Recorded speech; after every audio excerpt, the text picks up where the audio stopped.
All right. Good afternoon, everyone. Welcome. Ingathi aniko excited. We're here for a book launch, which is an auspicious occasion. We are here to launch the PhD experience in African higher education. Welcome, everyone. My name is Nkaganepo Mahlangu. I am a research and engagement intern at CanRed, and for some odd reason, I've been trusted to direct today's program.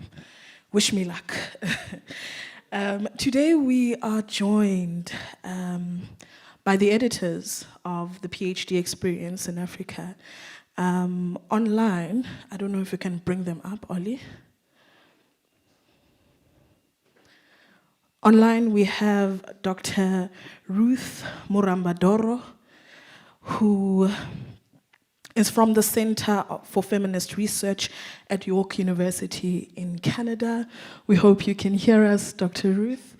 Online, we are also joined by Dr. Mbuso Nkosi, who is a lecturer in the Department of Sociology at the University of Pretoria.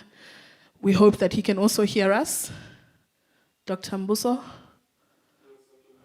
Perfect. Face to face, luckily, we have a representative of the editors, Dr. John Mushaya Mombe, who is actually from our international office, and he works as a researcher there.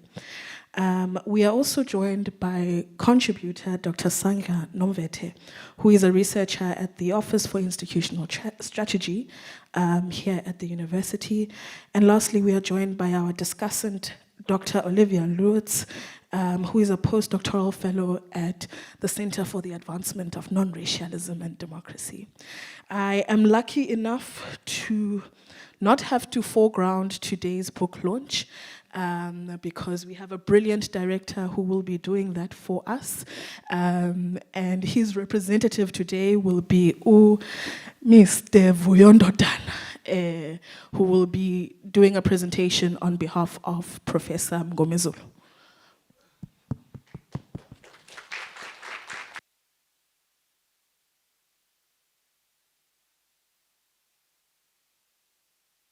Thank you very much, Tlaganepo. But just one correction, because I am representing Prof today, please refer to me as Prof Ndotan. So, I have a very difficult task in front of me, but I'll try and do justice to it. So the title of the introduction is called The State of Racial Transformation at South African Higher Education Institutions.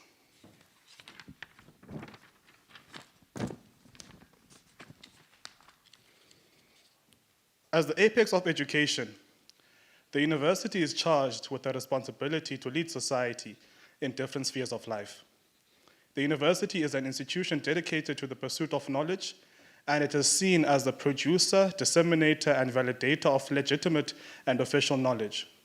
To protect its societal image, the university must have a clear and unambiguous identity, different from other institutions. All universities face challenges of one form or another. One of the challenges facing South African universities is its racial transformation.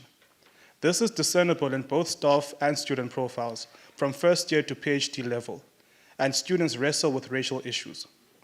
For years, fewer blacks have progressed to PhD level due to their socioeconomic challenges. Following the new political dispensation, which began in 1994, between 2002 and 2005, government took a decision to merge higher education institutions. And the aim to do this was to reduce their number and to address ethnic and racial divisions. This move was met with resistance in different quarters, while others applauded it. Both the academic and political leadership participated in this response. And the question becomes, to what extent has racial transformation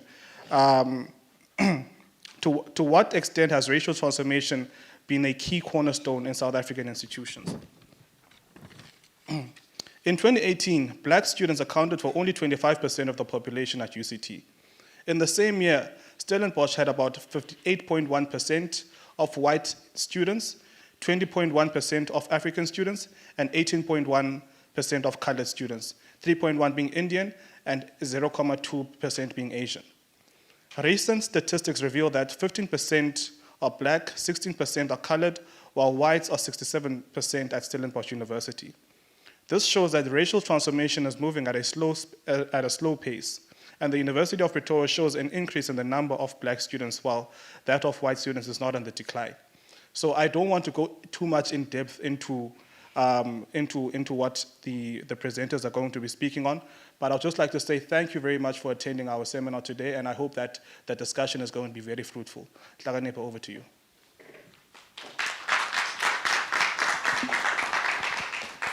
Thank you very much, Vuyo. I'm not going to waste much time. I'm going to hand over to our editors, who will be the first to speak today. I'm handing over to Dr. John and Dr. Mbuso, who will just speak freely.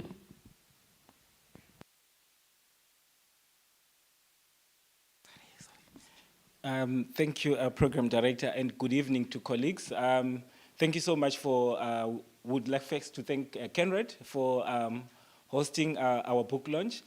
At the same time, also, I would like to thank everyone who is in the room, who has come to listen to us, and I hope that if you are going through the process of writing at any other level, I think the struggles and the challenges that you encounter are almost similar. They only differ in terms of complexity. But yeah, basically, this book is a way of starting.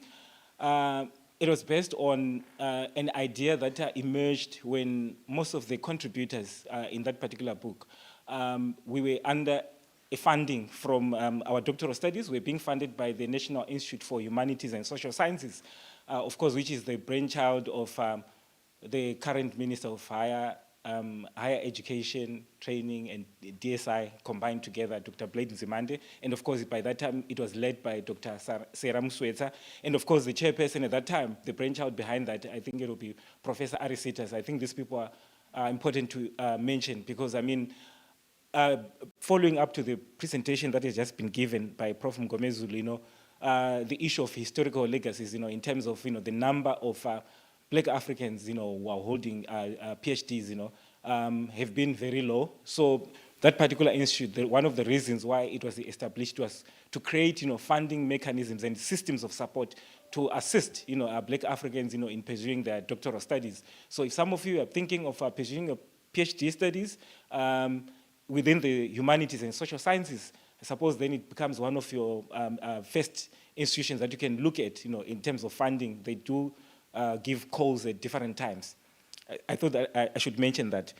So basically this book, so based on the workshops and, writing retreat that we had, that were being funded by that particular institute, niche, in short. Of course, we would share different ideas, in terms of our own experiences, where we are with our PhD thesis. Sometimes you are stuck on an idea, others were stuck, in methodology, others are stuck in the theory, others cannot locate their own voices, others are having struggles with the supervision. Sometimes, they are not on the same wavelength with the supervisor. There's a constant back and forth. And all these things are happening in a context where postgraduate, or let me say the South African higher education, it has turned out to be like a conveyor belt, where there's time, I think most of you would say, finishing in record time. You want to finish your studies within the stipulated time. So the same also applies for postgraduate studies, worse even with the doctoral studies, because funding is also tied to the number that you should spend in terms of the years that you take to complete your doctoral studies. However, there are these variables that I just mentioned earlier that do tend to impede, your progress and also finishing on time.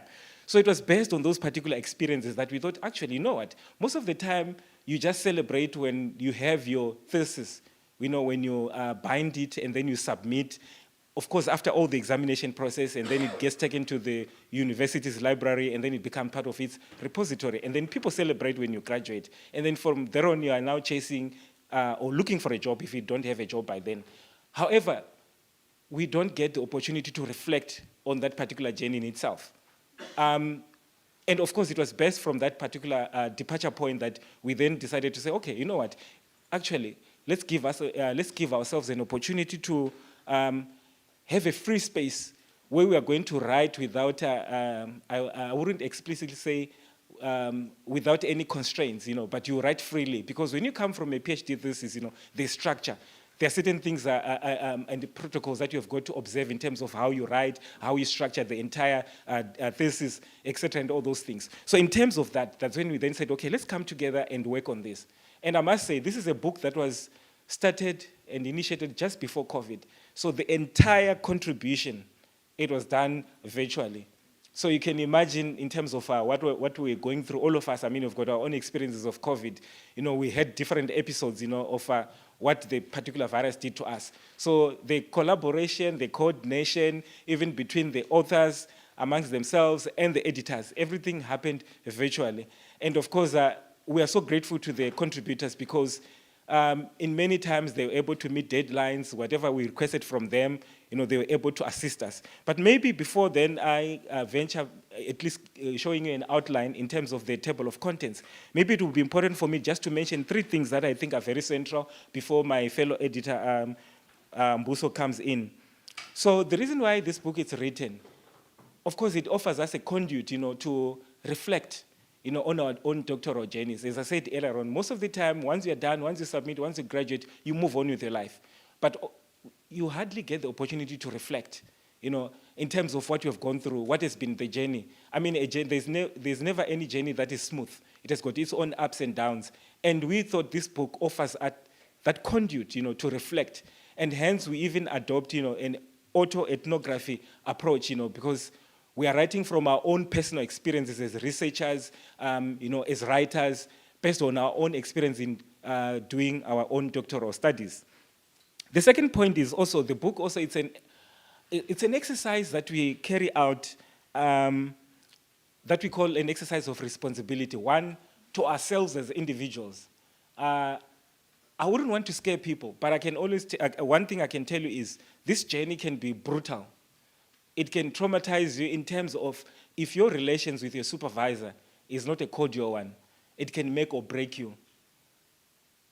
And sometimes you can also have an amazing supervisor to an extent that the journey can become, one that you enjoy. However, also, the very fact that you are in a field, where you need to develop these necessary skills to become an authority and assert yourself as you write and you make certain claims, of course, that are backed by facts. It's a battlefield where you have to battle with ideas, and it takes a strain on you. Sometimes, you become a recluse. You don't have time for friends. You don't have time for family.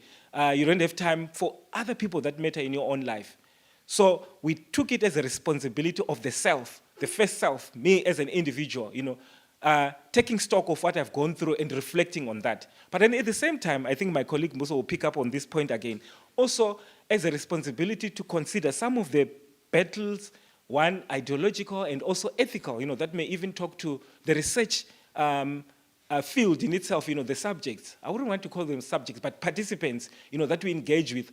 More often than not, we go in, collect information, come and write our dissertations, and then it ends there. But then what do you do next after you've collected that information? When you've written whatever you've written about them, sometimes you even ask them to sign consent forms. You can even put pictures. You can even put their stories in their books, in your thesis, and even go on to publish, peer-reviewed, articles and books, amongst other things. So we take stock of that as is illuminated by some of the chapters in the book. And I think the third and last point that I'm going to mention just before, okay, I can see the TOC is there on the PowerPoint slide. The last part also, the book kind of like helps us also to just give our own reflections on the higher education, particularly in terms of how the doctoral training is structured. One, in South Africa in itself, but I actually think also it kind of like illuminates how the doctoral training education is structured and its state right now on the continent. I mean, South Africa has become a hub of doctoral production. So you find, different students, fellows coming from different parts of the continent to come and do their doctoral studies. So in some ways, the way the doctoral training is structured here, it also then becomes a microcosm of the macrocosm within on what happens elsewhere within the continent itself. Because once you get trained here, you go elsewhere. Some of people also assume leadership positions, and the way they're going to structure their doctoral training is also going to be based on how they've been trained. So we also take stock of that and also, of course, give our own critique based on our own experiences. And the hope is that whoever reads the book, whether you want to go onto that journey of doing your doctoral studies, the different chapters that you see there, some of them will resonate to you. If a policy maker also gets hold of the book, maybe will also change their perceptions and their perspectives in terms of how they imagine the doctoral training in the country and the continent as a whole. Maybe also when would-be supervisor, when they look at the book, based on the reflection that are given in the book in itself, it will also kind of like give them an opportunity to reflect and think of how they can supervise students based on the reflections that we give, without necessarily, being pinpointing on the students that they would have supervised. I think on that note, as you can see on the TOC, my colleague, Dr. Mbuso, who is virtual, can then take it from there. Thank you.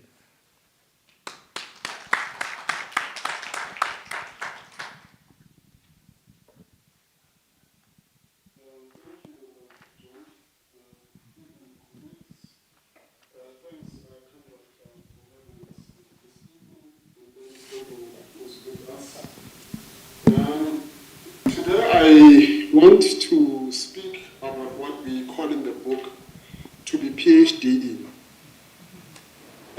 When we were thinking about the PhD process, we came up with the idea of PhD in because mostly we'd ask ourselves, as John has mentioned, what are the struggles that you are facing, how are you doing?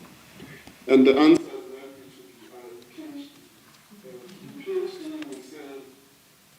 reflects our experiences of seeing, being, discovering, shaping, and reshaping. But what does this mean in relation to the PhD? At one level, we start with the ontological level, our way of being in the world. And I think John touched on this a bit, on the question of the self and the other. Because as soon as you are going to propose a project and you say you want to study a certain community, you are going to be faced with a number of challenges. Firstly, you are going to question yourselves, and you're also going to question your interlocutors, the people that you are interviewing. I call them interlocutors deliberately because at that level, these are people that you are having a conversation with. And here is a challenge. Sometimes because of the method that you use and the research tools that you use, you research them as if you're not familiar with their conditions. Sometimes it could be a community that you come from, but here you are researching a community that you come from as if you're a stranger outside of it because of the tools that you are using. So at the ontological level, we're asking ourselves, who are we? And what are we contributing to? And why does it matter that we preserve the voices of our interlocutors and what they mean to us? Because at one point, we are not just extracting information, but in the long run, we also seek to effect change. So that's the first basis of PhD at the ontological level. Who are you in relation to this other you are seeking to research? And then at the epistemological level, the challenge is that we are always told that when you start a PhD, you are asked the question, what are you contributing to? What's so novel about your PhD? And you would see that even in one of the chapters by Quadro Magoko, he also shows that he calls this cracking the PhD code. It's as if it's a secret code that you need to crack first to be able to say, okay, I'm going to contribute to this. But in contributing to knowledge, we have come with this that the personal and the academic are linked. So therefore, your ontological struggles are linked with how you aim to contribute to this knowledge production. So therefore then your history, your biography is not divorced from the writing of this thesis. And this is the argument that we make, that it's an epistemological challenge because our ways of being, sometimes we silence them because of the methods that we use at that level. And then the last challenge, I think, that we speak of is an axiological challenge, the question of responsibility, or an ethical challenge.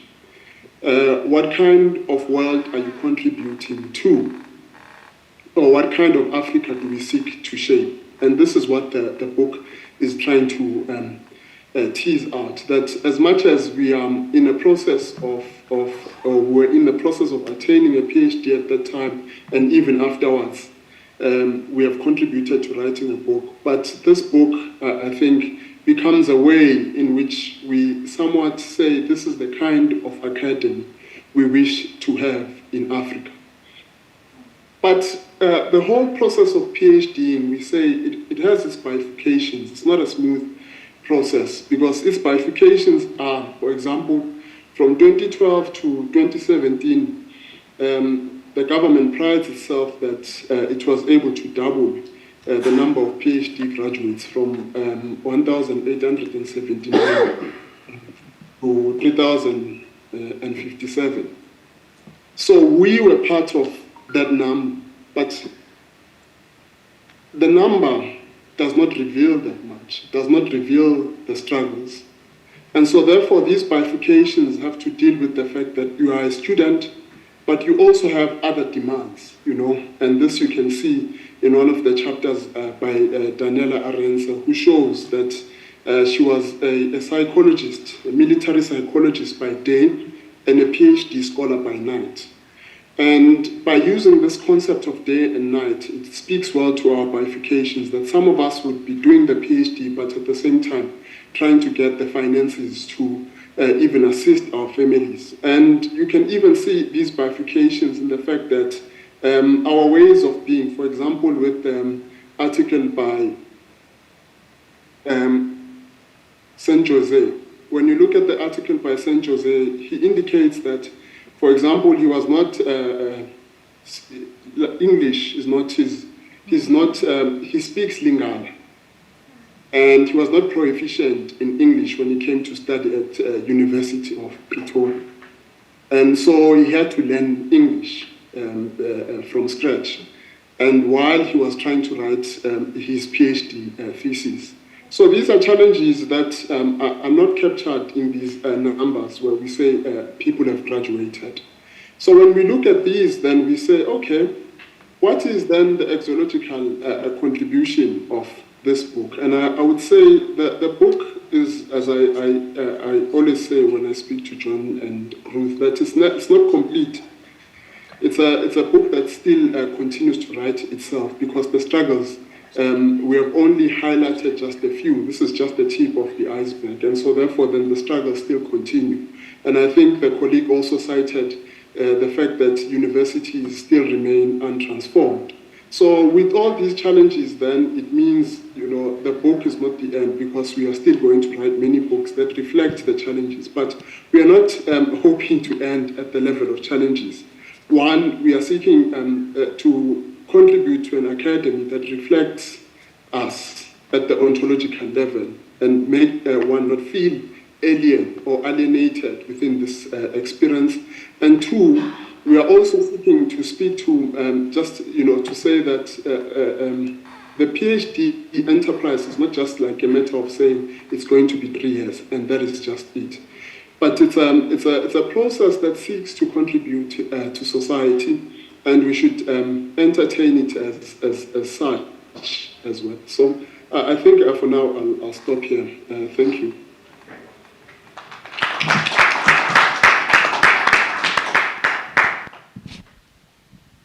All right, thank you, Dr. John and Dr. Mbuso. We are going to move on to insights from our contributor and discussant. Dr. Nomvete's contribution to the book is actually called Doing Research in the Periphery, Reflections from the Field.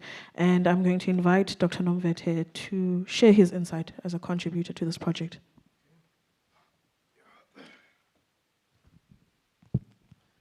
Thank you so much, Nhlakanepo, and thank you once again to Conrad for giving us this opportunity. And as you will have seen, the title of my contribution to this book is called, what is it called? Oh, there you go.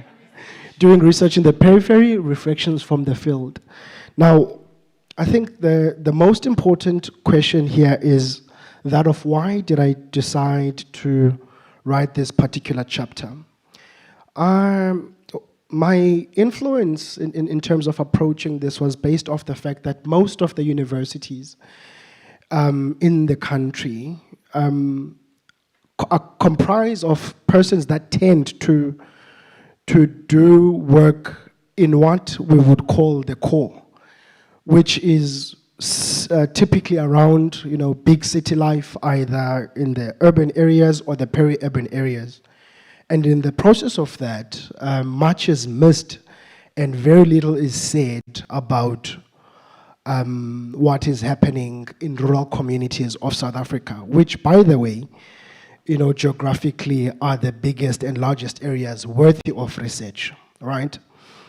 And so I thought it was also important to look at my own experience because I felt that what I went through in terms of negotiating access into communities was a bit different. Typically, when one goes into the field, would need to have something like a research letter from the university stating, that they've been ethically cleared to do work. But how do you do that in a community where, in the main, most are illiterate or aren't even well-versed with the notion of research? And so, because I was also studying, the location that I was studying was where I was born, but did not necessarily grow up. I was born and bred in a small town, Flagstaff, which is within this very province, but 9 hours from here. And I spent only 12 years of my life in that particular community and would go back from time to time during school holidays. So I grew up being known as this person who studies elsewhere. But now I was back to study my own community. And that was met with its own intricacies. So one thing that is very different, that a regular methodology book, written with perspectives from the West, it will not tell you that if you want to gain access in a rural community, you ought to introduce yourself in a particular way, introduce the subject in a particular way that is different from the urban space where you would otherwise produce an ethics clearance and a letter and. So first and foremost, what I needed to do was to explain quite clearly to my own mother why I was there. Because my mother would then become my key informant. Because as a person who spent most of his time away from home, while I might have known many people, they didn't know me so very well. So I needed to first identify someone. What does that then say about researching peripheral spaces? You need to have a person that can be a key informant, but this person must also be very much trusted by community members. And I could count on this. My mother is a farmer, she's also a church woman, and so by virtue of that, she's very well popular in the community. And also because I was studying households where heads of households, being men in this context, were away for work in the labor receiving areas such as Rustenburg and Johannesburg, I needed a way of reaching those women. What did I then do? So what I'm trying to do in essence is to bring to life, that which my colleagues John and Mbuso have, theorized so very well. What here I was trying to do, so what I then had to do was to speak to my mother, please help me identify, women whose husbands are working in the mines.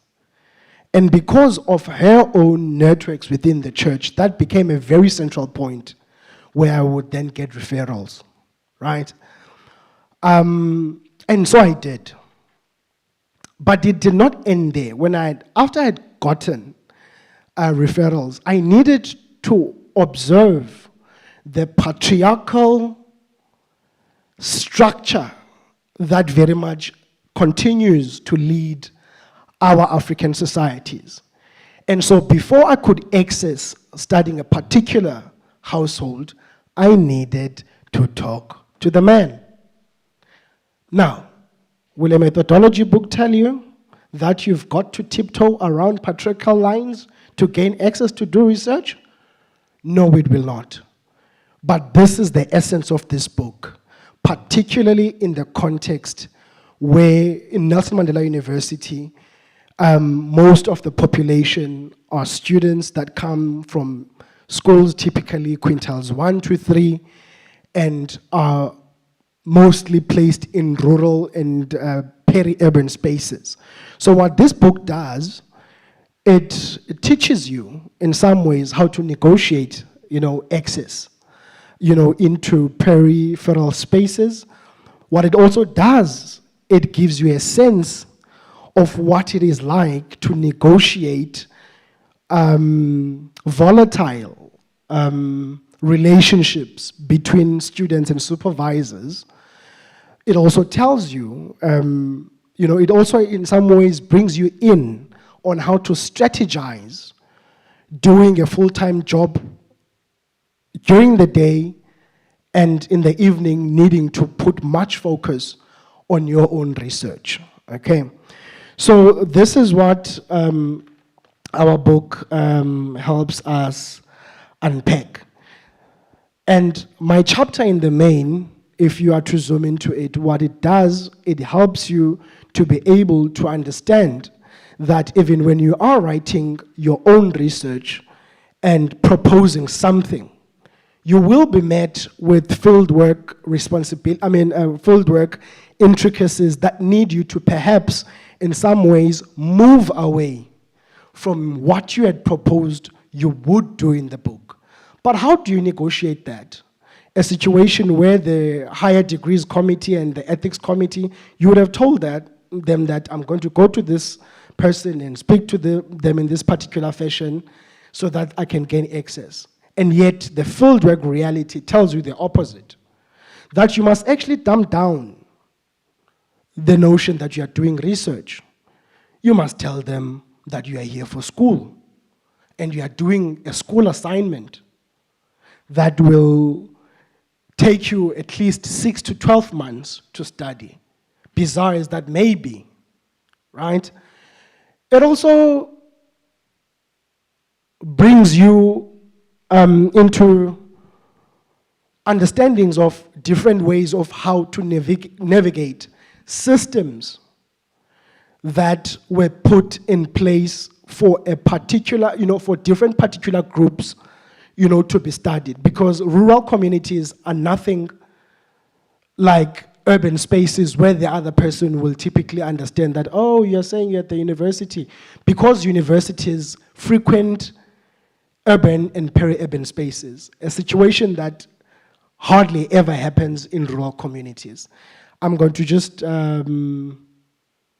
stop there for now, and the rest we'll deal with in the questions and answers session. Thank you very much.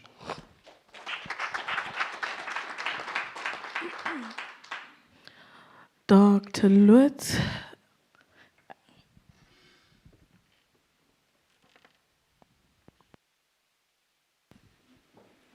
Hi, everyone. It's good to see you here. Thank you for being here with us today. Just before I start, I would like to mention that the third editor of the book, Ruth, she is online. She did not present, but she will be available for the question and answer session to also join us for that. So that's just something to be aware of. Thank you very much for this opportunity. I thoroughly enjoyed reading this book. Here are some notes. The PhD experience in African higher education is a relatable book for many students and staff who find themselves in South Africa's spaces of higher education. It was also a great act of courage. In the introduction, the editors explained that they shared a call for chapters with students who had completed their PhD. They eventually included authors who, I quote, have committed to writing their stories. This is because the editors learned, also through their personal experience, that the PhD journey is a tiring one, and very few people are left with energy to write and publish, let alone compose reflective essays as generated in this book. I would like to start by explaining why you should read the book. What follows is a series of quotes from the book's contributors that highlight some of the experiences that they've grappled with. Conflicting memories flood my mind when I reflect on the PhD journey. I caught myself taking a glance at my new student ID and whispering to myself, I'm doing PhD now, and I unconsciously picked up a new swagger. I call it the doctoral walk. When unpacking the data, I found it challenging to separate my roles as a jazz musician and as a researcher. I became homeless in a foreign country. I moved into a PhD office on campus and survived on milk and biscuits. I was discreet so that no one could establish the new use I'd made of this shared learning space. My debut academic conference turned out to be the hunting ground where I was preyed on by a sex predator disguised as an academic. This experience made me realize the vulnerabilities women face in the academy. I felt as though my supervisor had stopped caring for me. I did not fit the traditional description of being intellectually gifted, exceptional, and or able to speak English with a twang. I recall spending several weeks in the library and going back home with nothing to show for the time spent reading. As a first-generation doctoral candidate, no one could relate to some of the challenges I was experiencing.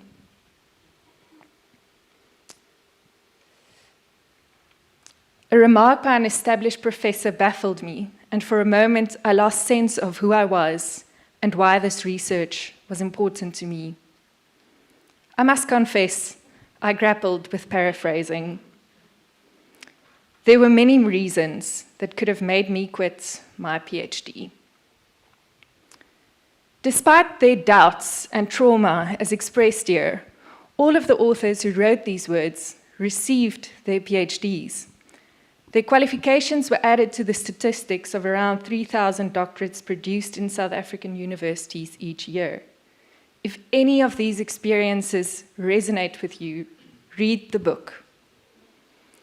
Over the course of 11 chapters, the contributors speak about how their personal backgrounds and challenges affect them and their experiences of balancing student life and the workspace, finding support, questioning their language ability, accessing spaces, overcoming mental health challenges, dealing with continued marginalization as Black students and or as women, facing exclusionary practices, and navigating poverty and or homelessness.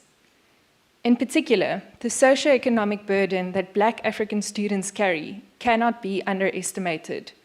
Emerging African scholars are, I quote, dealing with how to claim their existence and belonging in institutions of higher learning that were traditionally designed to exclude them. The authors follow an autoethnographic approach the editors call PhDing, as Mbuso told you. PhDing is shaped by their backgrounds and how they transition between academic environments and other spaces. They argue that although a PhD is often characterized as being a lonely journey, it is in fact a relational journey that requires one to have strong ties with institutional communities, peers, and supervisors. In some cases, as little as 25% of registered PhD students complete their degree. That means that along the way, 75% of students who had the intention of completing their PhD dropped out. The book skillfully lays out many reasons why this is the case and how to prevent it. Although many themes could be discussed, time is little, and I want to flesh out 3 aspects that are applicable to postgraduate students in general. I focus on these because every chapter touched on one or more of these aspects. Firstly, one's reading and writing abilities. Doing a PhD requires reading heavy texts, mostly in English, understanding them and writing about them. For many, this is a huge struggle. Mahdi explains that for him, this became an increasing challenge at PhD level. It was not a PhD-created problem. Its roots go back to foundational schooling, tying back in with many other problems faced by South Africa's education system. Inaka adds, I often wondered whether my lack of understanding was because English is not my first language, or rather, if there was a deliberate exclusionary culture in the writing of several scholars who use the big words I read. Many contributors urge readers to invest their time reading deeply into their topic. Secondly, one's supervisor. The closest support system a PhD student has is their supervisor. An effective relationship between them and other forms of mentorship helps to build a sense of community for the student. Feedback is essential as it has the potential to bring about greater awareness, intellectual engagement, and encouragement. However, some supervisors in South Africa supervise up to 9 students at a time, posing a great challenge for both the student and the supervisor's well-being and growth. To address these challenges, some universities, like the University of KwaZulu-Natal, uses a cohort model which infuses blended methods of teaching and learning. This model creates a committee of supervisors who work collaboratively with a group of students that allow multiple parties to pull in resources. Finally, one's mental health. There is limited information available about the link between doctoral education and mental well-being in South Africa. Yet, risks on mental breakdown include, among others, imposter syndrome, diminished self-confidence, working overtime, depression, writer's block, isolation, and anxiety. The contributors speak openly about the emotional, physiological, and psychological toll that the PhD experience exerted on them.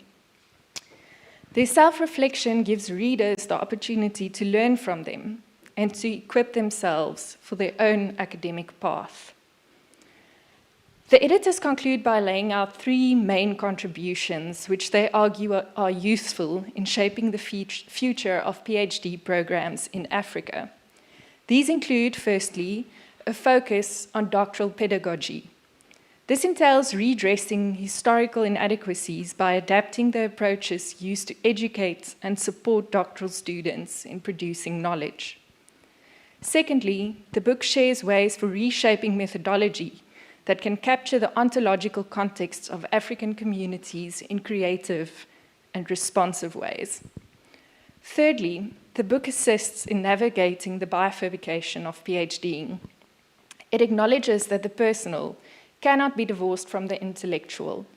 Who we are shape what we write about. My overall impression of this book is that it is honest, vulnerable, and carries a sense of openness that required reflection, rigor, and confidence. Each PhD project was clearly born from a deep curiosity about the topic. While some authors argue that the most crucial factor in succeeding is to embark on a study that one is passionate about, others add that this passion must be coupled with resilience and commitment to the greater good. Each chapter brings something to the table and read together cover many bases of the challenges of PhDing in South Africa.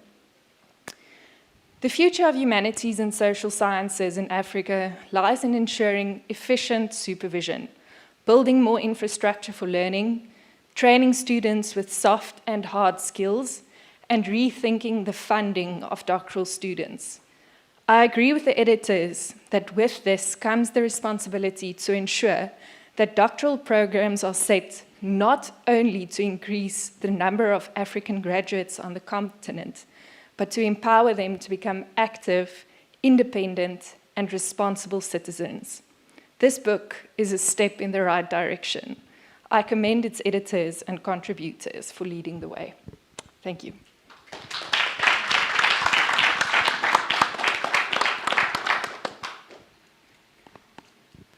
Sounds relatable to some of us. Wow.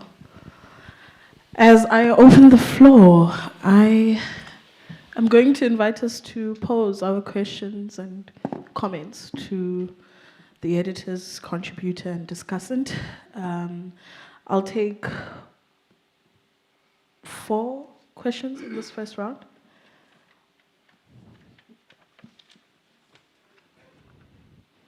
One, 2, 3. Okay, number 1, please.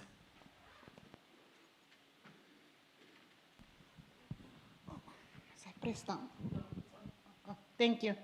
Thank you for the authors for writing this incredible book.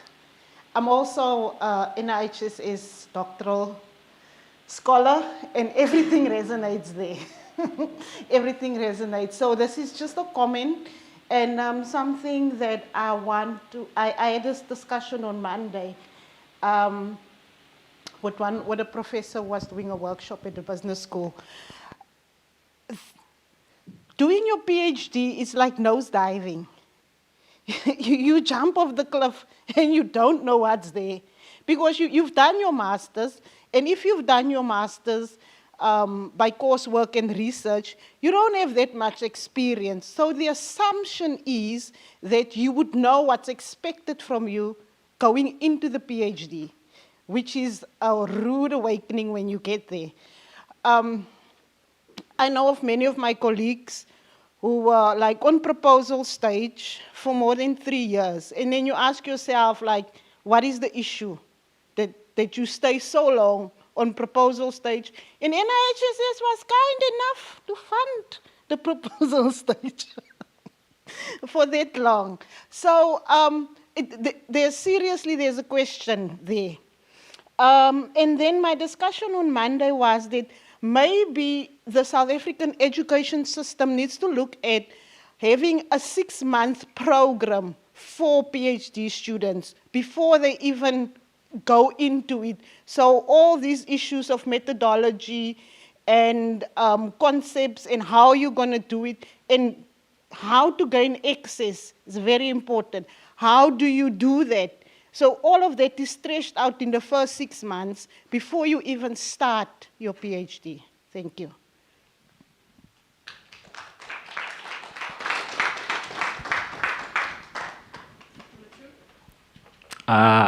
Molweni. Good afternoon. My name is Mkolisi. I'm from Lusikisiki, a town next to Dr. Nomvete's town. Dr. Nomvete spoke about the challenges that he went through when he was in the field. And as someone from the same region as him, I can relate so much to the challenges that he went through.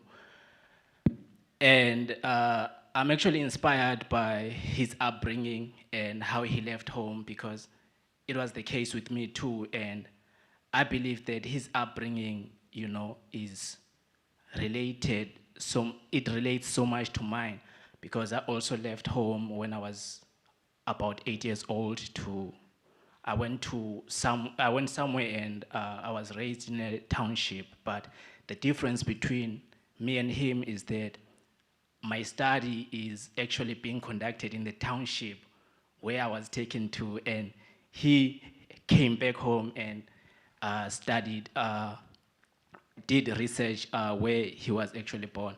So I'm aware that you faced challenges with your study because you had to talk to the heads of these families, right? And I know, being from there, I know how stubborn our fathers are, So I would like to know what challenges did you face having to talk to these heads of families, and how difficult was it to actually be able to communicate with them, knowing that they are hardly home and they only come home during holidays. Thank you. Number 3.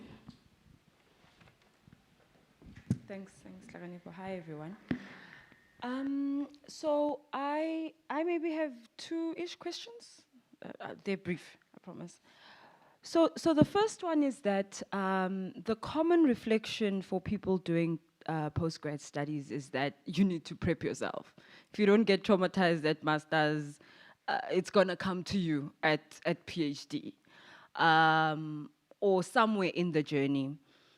Now that you are qualified and also supervising, what is it about the ways in which you now experience, from your experience now, and I mean, all 3 of you have PhDs now, and so what is your experience now of the academy, and what is it that you are doing significantly different in your supervision to ensure that you don't repeat potentially traumatic experiences and sustain the culture of the academy that makes postgrad studying just so awful, and just this huge existential crisis that everyone must go through.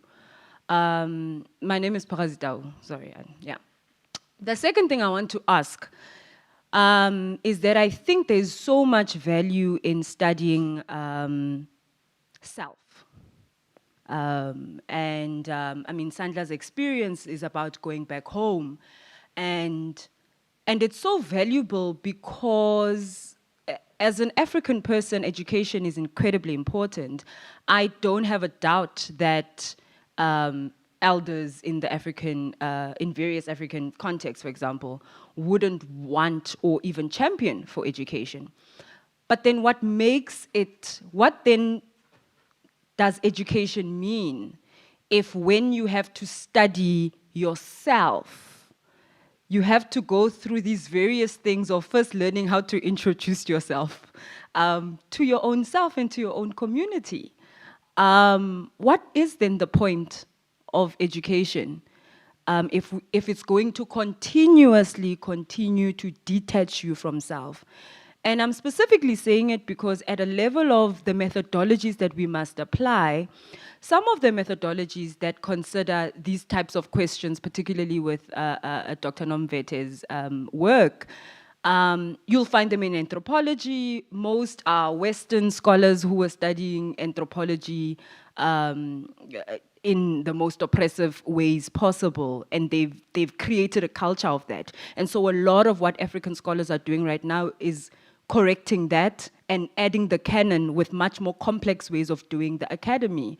But ethics structures in institutions have not necessarily transformed to meet that. So constantly when you have to then apply for ethics, you still have to justify that. You still have to say, well, in African ways, this is what we do. How's that possible when access to higher education is available to all kinds of people? How is it possible that ethics committees sustain this thing where you still need to justify yourself in the space? Yeah, thanks.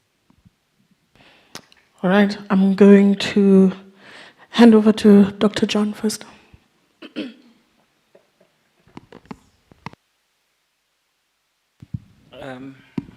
Okay, thank you to the comments. I agree with you, and also it's great to know that we came through the same kiln, if I'll put it like that. It's great to meet you, and hopefully we have further conversations, because I think one of the other issues that Buso would raise towards the end is also the upcoming project, because this book is not just going to end here. It's going to have, it's going to be a train that keeps on going, but looking at different aspects. Thank you for the questions. So what are we doing in terms of avoiding the same things that most probably would have been done to us during our own training? I must say, as an early career academic, even if you've just finished your own doctoral studies, you find yourself in a space, that has got various grids of power. So your title, in many ways, means nothing, especially for an early career academic. Maybe the only power that I have as an individual, so I'm going to talk about myself. It's about writing what I like and publishing where I like and when and how. However, if I'm going to be employed by an institution in itself, and of course I'm not being very specific, I'm just talking broadly, all these spaces, they've got various grids of power at different levels that you have got to intersect, that you have to deal with, that you find yourself also even under, in as much as you have your own PhD degree. So as a result, I think what is important is that you don't repeat what you went through. And I think in some ways, when you look at the book in itself, when you talk about the responsibility of the other, that issue of ethics, to say, I've gone through this, and I'm not going to accept this to do it also upon those ones who are going to come through my own hands, or even when someone that I know who is a colleague to me that I think I can talk to, I wouldn't allow them to do that. But at the same time, I think it's a systemic issue where do we have training for supervision? In terms of how do you supervise students? And even if you're going to have that training, fellows are different. As human beings, we are different. We've got different needs. I mean, I've been attending a training, that was looking at different pedagogical approaches, and we are unique. We are different. And these differences create complexities, that you now as an individual, whether you're a teacher or you're a supervisor, have to negotiate, not just for supervision, but you've got also other responsibilities. But I think it's an important point that you've got to reflect. I think many times as people, when you do things, when you're brutal to each other, I don't think we reflect. We step back and say, what is it that I've just done to this individual? Do I see this as an individual? I just see them as an object, a lifeless object, if I want to put it like that. Until we get to a stage where we stand back, reflect, and recognize that this is a fellow human being that has feelings. Whatever I do to him or her, will I want it to be done to me also? Will I feel good about it? Or how will I feel about that? So personally for me, I am a very accommodative person. So far, the few that I've supervised, I've been one of those people who are enduring. I try to assist people because also the supervisor I had, to be honest with you, was a brilliant supervisor. Of course, there were other forces on the side that I also had to contend with. So basically, I think when your supervisor is good to you, ordinarily the assumption is you must also then become a good supervisor, because we're thinking that there's some osmosis, that operates like that. You transfer, it becomes infectious. And I think when I look at his own journey as a student, the person that supervised him, I know that person, and is a brilliant person, and himself is also a brilliant person. Almost everyone who has gone through. So myself and him were supervised by the same person, and even up to today. we can relate with him. We can call him anytime now and talk to him. So you can see how amazing he is. But it's not everyone. And I think part of it, it's a serious conversation that faculties, departments have got to think through and say, besides, having all these other trainings for teaching, do you also have training or even workshops for supervision so that you are able to handle different types of students, especially if you look at the context of South Africa right now, where you've got histories that are loaded, that are very complex.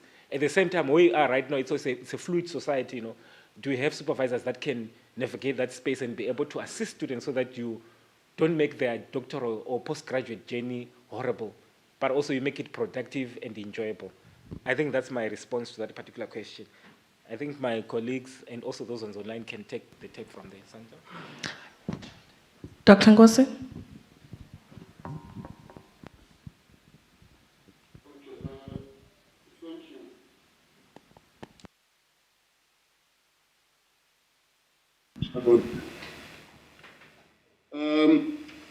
So, what am I doing as a supervisor?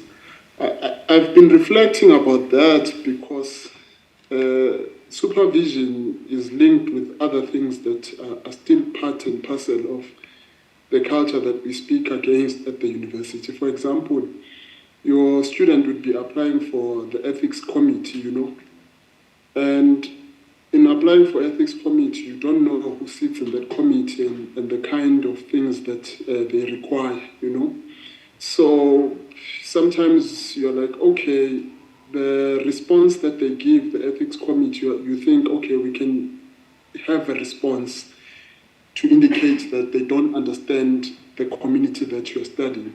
But that on its own is also a back and forth that lasts for months, So I think maybe in the future there are things that we must also consider as scholars in sitting in those ethics committees, because I think the requirements are still quite Euro-American and don't speak to what Sandra was touching on. Because as a supervisor, when you come in, then you find yourself within this difficult, in a quagmire, So in terms of supervision, there are various styles, There's the maternal, paternal one, where you mother or father, in a way.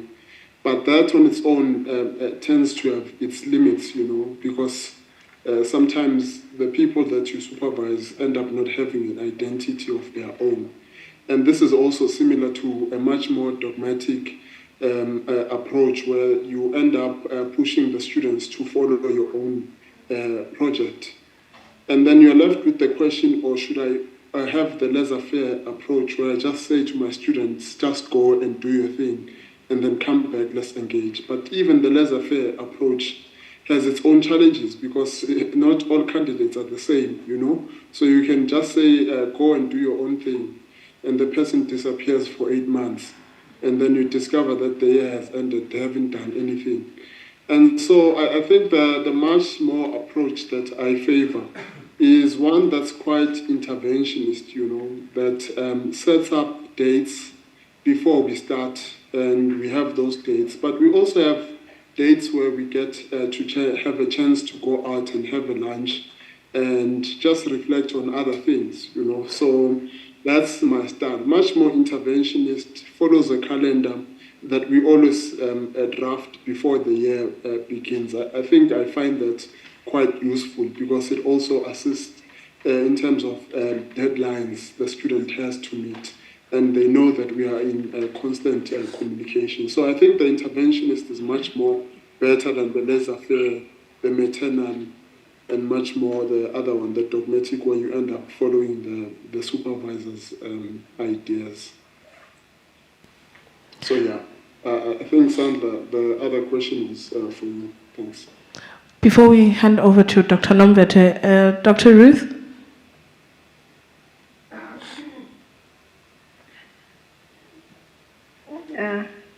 Hello, thank you so much. I hope you can see me. Sorry, I have company. So I wanted to respond to the first question around is it possible maybe to reconsider the structure of doctoral training in South Africa? And I recall in one other presentation I went, one of the things that came up, which is a challenge with the current models in South Africa, is on the one end, we are stuck with following the British model, right? And in other places, like in North America, they have a different model where, people do candidacy and, they take candidacy exams before they merge into their own research process. And the candidacy time is meant to help a student cover up any areas in their learning where there could be gaps. But at the same time, the candidacy model has challenges where some students actually end up having anxieties and anxiety attack because of the nature in which the candidacy exams are intimidating. So we caught up in whether to maybe try and develop a model that is in between these two, or to rethink completely, doctoral training, which I think the latter is something that would be useful to engage about within the academy, to rethink, the different situations we find ourselves with in terms of the quality of students that are there, the skills that students have, and at the same time, the resources that are needed, such that from the onset, each student is channeled. I find that at undergraduate level, most universities have been good in reviewing the strength of each student and already channeling students through different support mechanisms. But at doctorate level, there's often the assumption that you're now a much more senior student and you understand the expectations of doctoral and postgraduate education. So what that then requires is a different thinking process around funding of doctoral education within the South African context, particularly looking at those in the social sciences and humanities, which are currently still underfunded, under-supported, and we find supervisors working with very limited resources, which then adds up to the gaps in learning that students experience, and also the capacity of those supervisors to mitigate the challenges. I mean, a question that was also posed is, what are we doing as supervisors being on the other end? I think in some ways we find ourselves limited in our abilities to mitigate some of the challenges. For example, if one has a student that needs additional methodology training, you find universities have a standardized methodology workshop that tends to generalize what is qualitative research, what is quantitative research, what is mixed methods. And yet some of the research projects that are being done by students have much more specialized research needs and methods that they need to apply, which require a bit more focused training. And in the absence of funding to develop such resources to train students in those areas, it becomes difficult as a supervisor to fully support your student.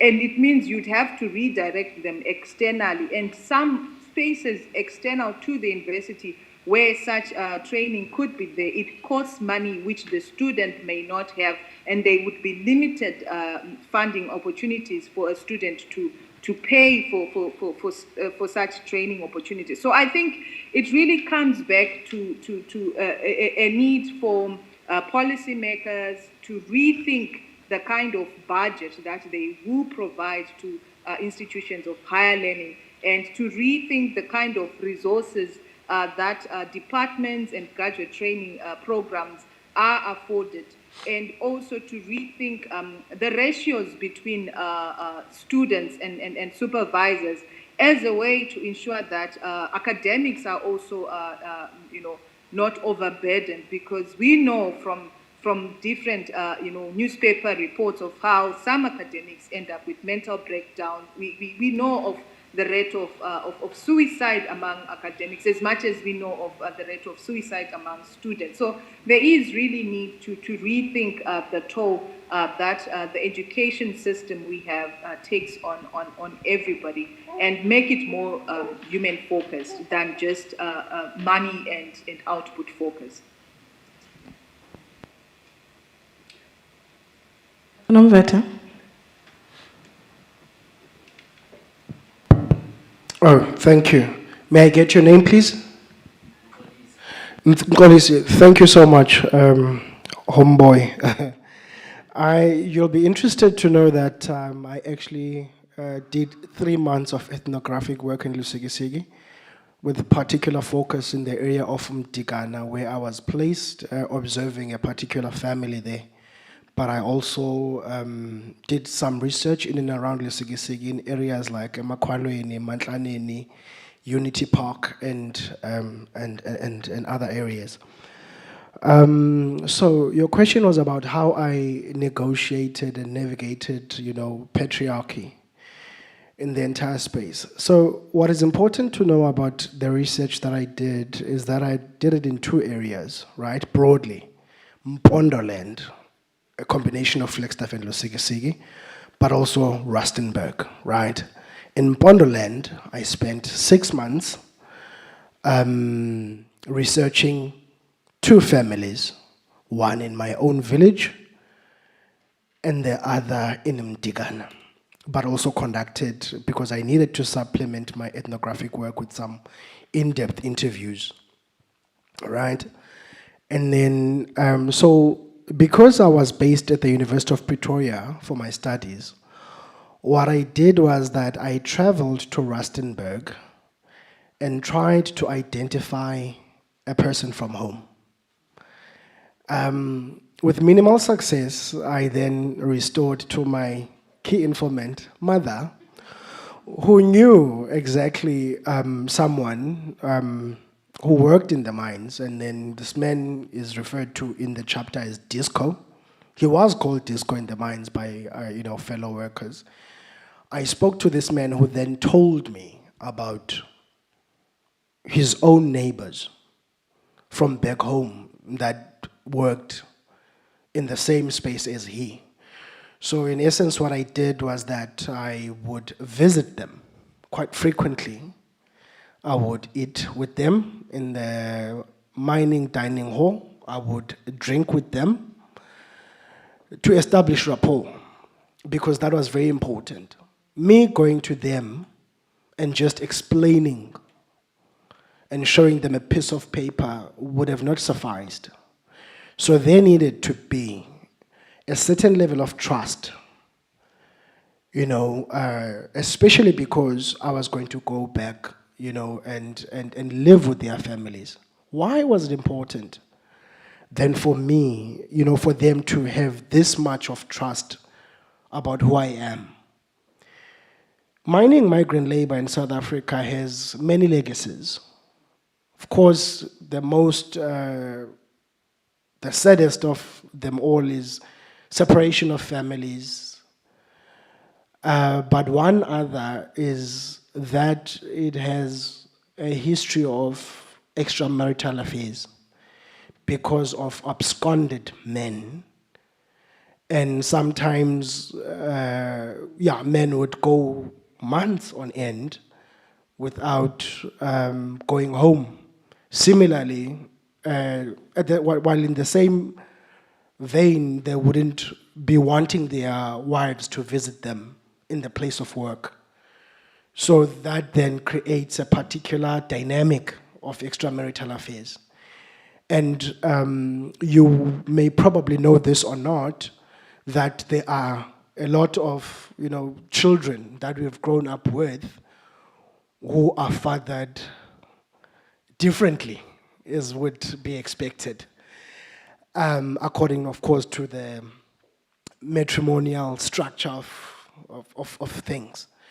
So that for me was a very important thing, to establish. But also, when I had come back home, some people would be very curious to say, why are you home? Shouldn't you be at school or at work?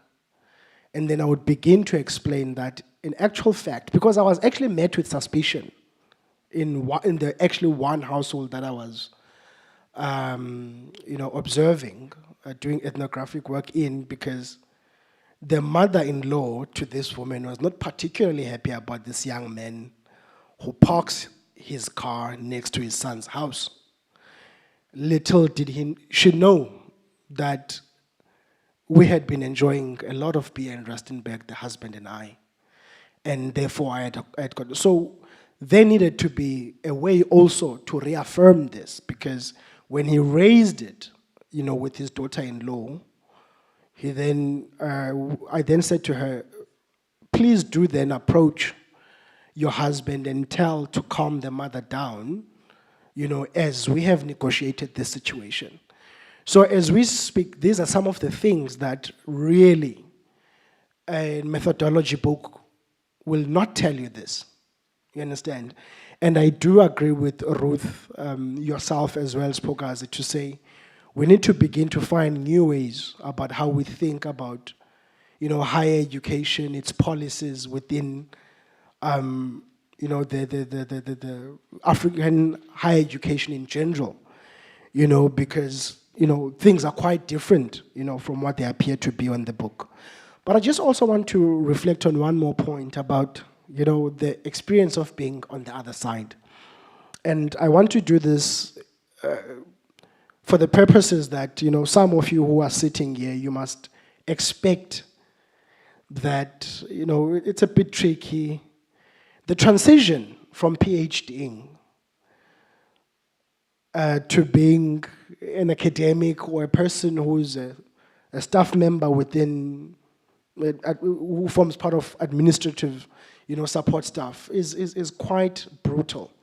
And like John was saying, you sometimes even begin to despise the title of doctor, because to a doctor, there is a lot that is attached. There is prestige, status, honor, and the particular way that you are viewed because you perhaps speak a certain type of the Queen's language. You use particular bombastic words that, and stuff that people aren't familiar with, which makes you stand out. But what is not being said is the transition involved about you being absorbed into a particular higher education space. How are you absorbed? Are you absorbed as a permanent employee? Are you going to face precarity? Are you going to face a situation of modern day slavery? No disrespect to those that are doing postdocs. Because part of what is happening, in this transition, you are this young and up-and-coming academic who gets put in never-ending postdoctoral contracts, right? And yet, to whom much is given, much is expected. We exist in an African community where when you are able to release yourself from the shackles of poverty and join what is in its virtue a very elite club of people. The higher education space in its very making is quite elitist. The PhD process in itself even more. So when you become part of that community, much is expected of you, and yet when you earn 20,000 rands a month as a postdoc, renting for 8,500 somewhere in Summerstrand, buying groceries of about 2,500 a month, electricity for another 2.5, you are left with basically nothing. And this is where we begin to loathe the very title of a doctor, right? I'm sitting here, I work as an institutional researcher. It puts food on the table, but where do I want to be? I want to be in the classroom. I want to be supervising. Am I doing any of that now? No. So I'm not living the life that I had envisaged for myself. But then what are we doing? We take that as a transitionary period and hope, that one day something eventually gives. So it's not always quite rosy. In fact, it is rosy because it is thorny at the same time. While you can enjoy the platform of sitting here and having some people watching you on YouTube, your reality does not speak, to the stage that you currently occupy. But also maybe as a parting shot about the realities post the academy. Post the PhD process. Is that of where we are, particularly as black academics, where we are trying to penetrate a space and be received by fellow black academics who are not necessarily trying to have us in those particular spaces. On a day-to-day, we find ourselves needing to knock on doors where there are already consortiums, cabals, pushing a particular type of knowledge production that excludes you. So there's just really a lot that is happening, but that's not to say we do not keep trying. What do you do when you are faced with these situations? You write a book. You write a book, because part of the upcoming assignment, amongst others, there's a very specific need to reflect on the Black Academy and the churning out of these PhDs and what it means, for the higher education space in South Africa in general. Thank you.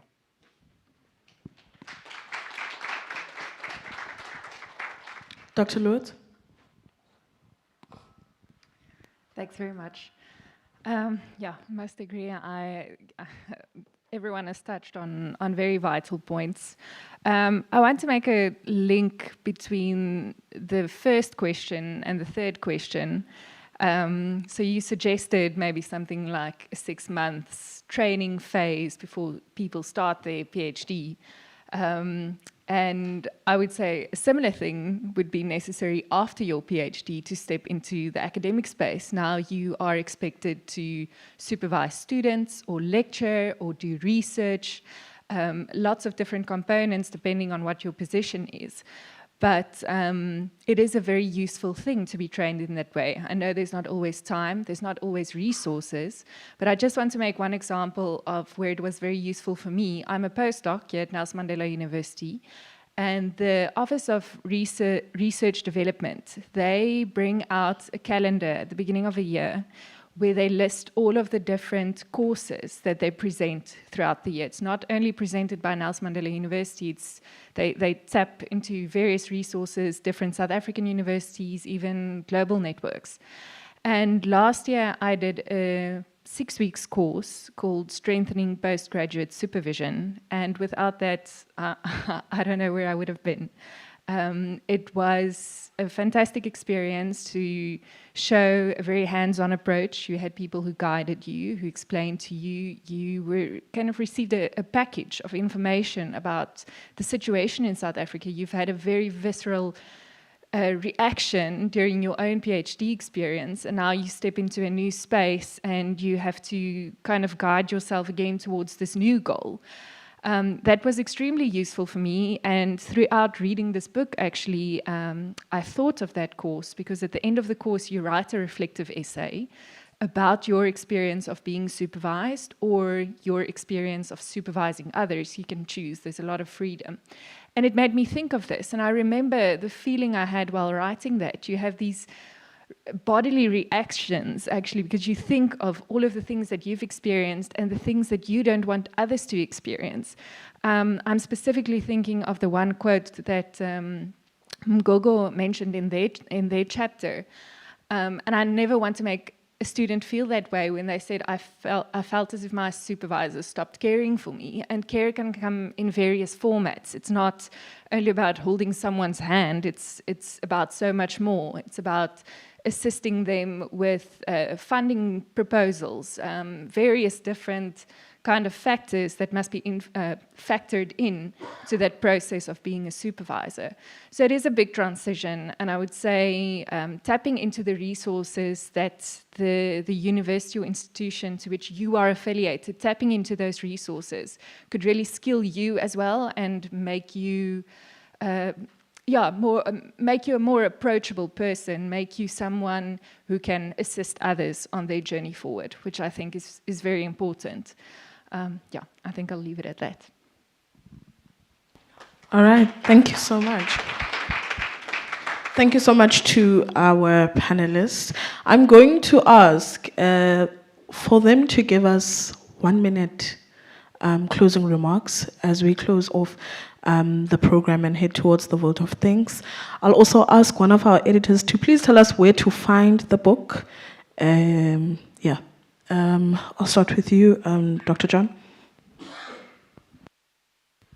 I just want to encourage everyone. So, for example, students, whatever level you are at, always, look forward, not now, but in the future, in terms of where you want to go to.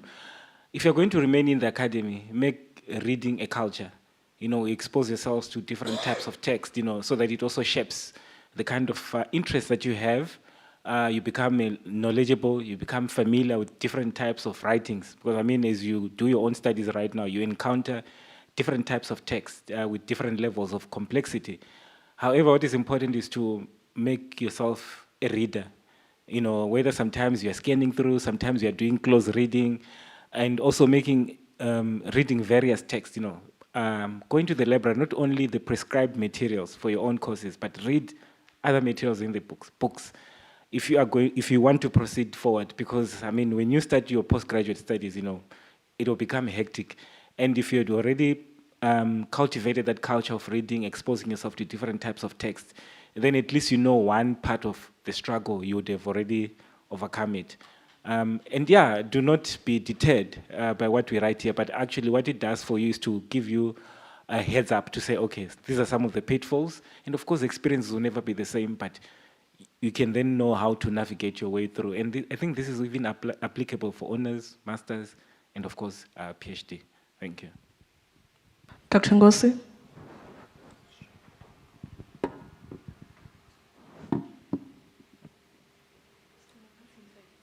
Okay.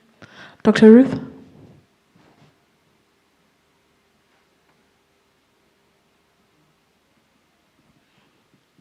Dr. Nomvet? Live, have fun. It's not that deep. I swear, have fun. I did my PhD during the week, and I grooved in Midrand, proper. Thank you.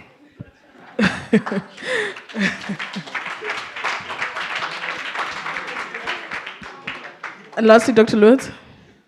I don't think there's much to add to that, but I'll just reiterate what I said. Basically, for me, the three main takeaways of this book, and something to assist you in going forward: read, as John said, make it a habit, make it something that you enjoy. Foster your relationships with your supervisor, with your community members, with your family. So have a support system. Make sure you have that in place. And take care of your mental health. Don't let that fall by the wayside. Always take care of that, because without that, you can't have fun. I see Mbuso's, he's back, in fact, so maybe we should just give him a moment. All right. While we give Dr. Ngosi a moment, the book is available via Jonathan Ball Publishers, so please check. English is failing me. Please look for it online on Jonathan Ball Publishers. Dr. Ngosi, 1 minute closing remark.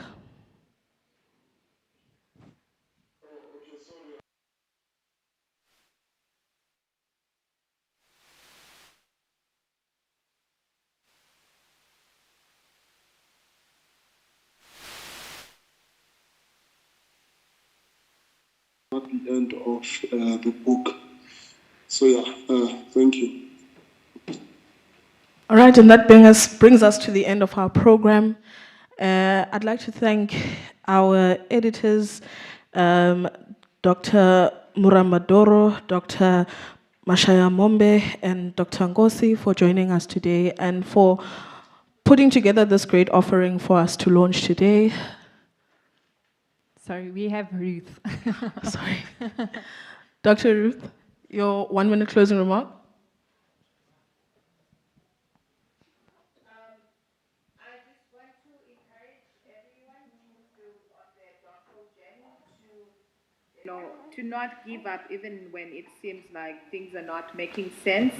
I understand we, in the South African context, the institutions of higher learning may not be as favorable to your research interests, but hopefully this book can become your companion in trying to navigate the politics of higher education, and you would be also, in the end, come as one of the contributors in the upcoming volumes that we.